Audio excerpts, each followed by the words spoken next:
welcome to Project Talkshow. I'm going to be your host today, and I'm here with two guests. We're going to be talking about the touchy subject of school shootings. What do you think is the reasoning behind school shootings? Sometimes it's a mental illness, sometimes it's just built-up rage. Some media outlets credit it to bullying. Biggest, or at least the most recent influencer, is going to be how media covers previous shootings and other violent events.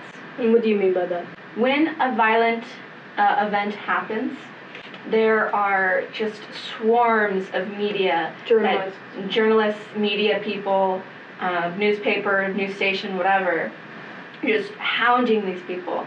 But it's not only that, but it's also what they cover.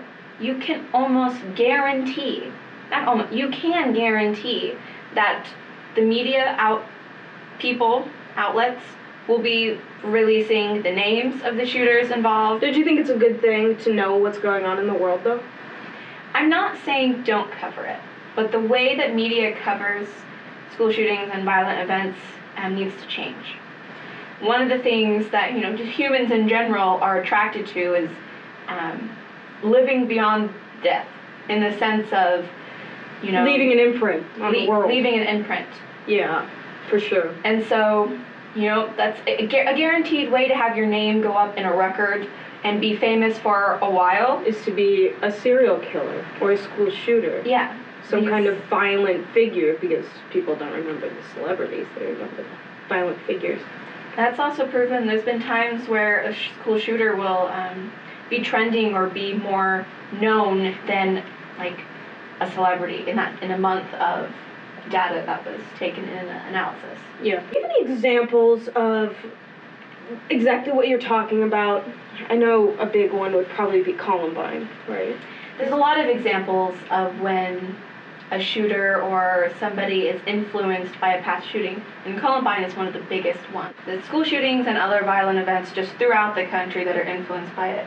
Yeah, copycats. There's some copycats, definitely. In Seattle, 2014, there was a man he was influenced by Eric Harris of the Columbine shooting in 1999. Yeah. He writes in his journals after this violent event that I will not describe, that he views Eric as his idol. Yeah, for sure. Murraysville, 2014 as well, a 16-year-old took some knives into a school and he hurt his fellow students. He was planning his attack for April 20th, which is the same day as Columbine was. Yeah. But instead he did it on April 9th, which is Eric Harris's birthday. So what do you think journalists can do differently? Not to release the faces and the names of the shooters. So you can say, like, the 16-year-old is in the local school doing whatever, but it's the name and face that makes it famous. What influence do you think it has on the world to post somebody's name and image? If a shooter has their name and image posted, whether they're alive or not after the shooting, it's a guaranteed, at the very least, short-lived fame. Yeah, for sure. For at least the day, the week, the month, for some time afterwards. Yeah. They are just influencing, in good or bad, throughout the time. The Parkland shooting, even now there are still, like, walkouts and protests planned that have kind of been kick-started by that event. Yeah, for and sure. This person knows, before he goes into this thing, knowing that something will happen. He has an impact on the world. Yeah, his name is it's down going in to get on the history media. now. But what do you think is going to happen if we get rid of them? The names, the images, the journalism. Well, because it's good for the world to know things. I don't think you need the name of the shooter in order to know what's happening. You can know that there was an active shooter at a school gunning down 20-some kids. You don't need to know it was so-and-so and they grew up this way. You don't need to know their background information. Their name isn't important in the long run.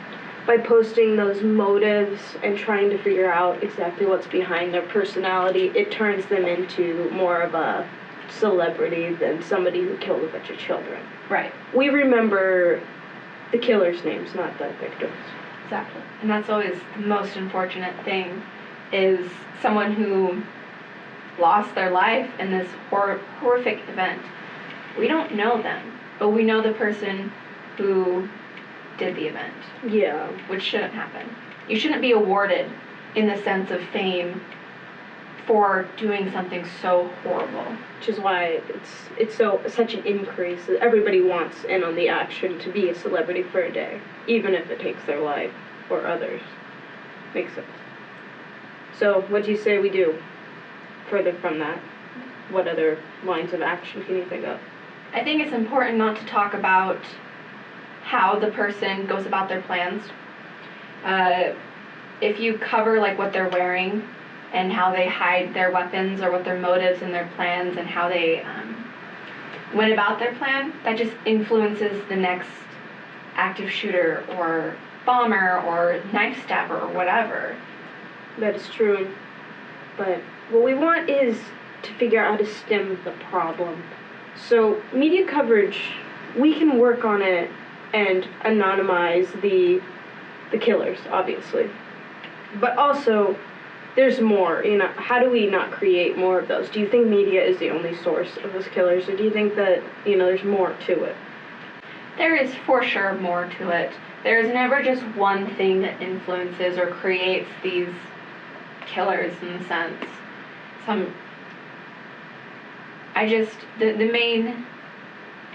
Not the main thing, but an ingredient in the stirring pot is media, is mental health, is gun violence, gun control, gun access, like all these things. But media definitely is one of the biggest things, because it turns people into those celebrities.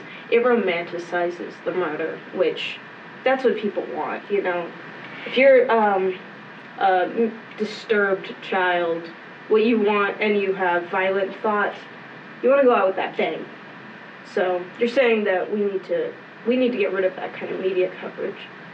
Even though statistically it is on decline for school shooters to be around, it's still a fact that happens monthly.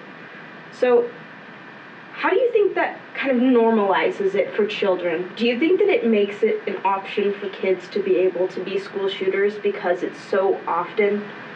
For sure. The media, I swear, it's a never-ending barrage of there's another school shooting here and another one here, and you can see in the statistics before Columbine, there wasn't as many school shootings as now. Oh, for sure. We've even had I've had adults tell me, who are much older than me, saying when they were kids, the idea of a school shooting was just far off. Yeah. And now it's like, I hate to say it, but almost when I hear the news, I'm like, another school shooting. Yeah, for sure. I think that having it always in the media just brings up the option. Yeah. If I'm somebody who has violent thoughts and actions, and I get to a point where I think I want to do something drastic, there are only a certain amount of options. And school shooting, it can be on the top of the list, between like a bombing and a stabbing and like these other things. But now it's on the list of options. Yeah, because, it's so hard to get help when you're a child. And so it's just so sad that the next step is murder when you're disturbed, Well, that's all the time we have for today. Thanks for watching Project Talkshow. I'm here with my guests. It's been great.